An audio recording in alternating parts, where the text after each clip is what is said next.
Factor completely. If a polynomial is prime, state this. We have 3m squared minus 9mn minus 30n squared. First thing we want to do is always see if we can factor out a common factor.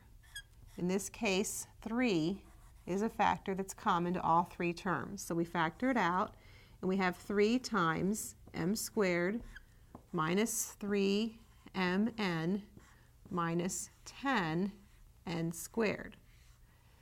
Now we have a variable here and a variable here. This doesn't really change the technique that we use, except that when we write our binomials, we want to have an n as part of the second term. The first terms both have to be m. M times m is m squared. And now let's forget about the n for a minute and just concentrate on the 10, negative 10 and the negative 3. We want factors that multiply to negative 10 and add to negative 3. We want negative 5 and 2.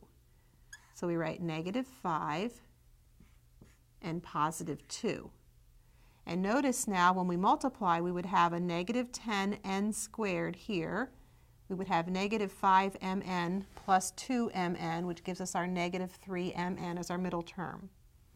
So this checks, and the factorization is 3 times m minus 5n times m plus 2n.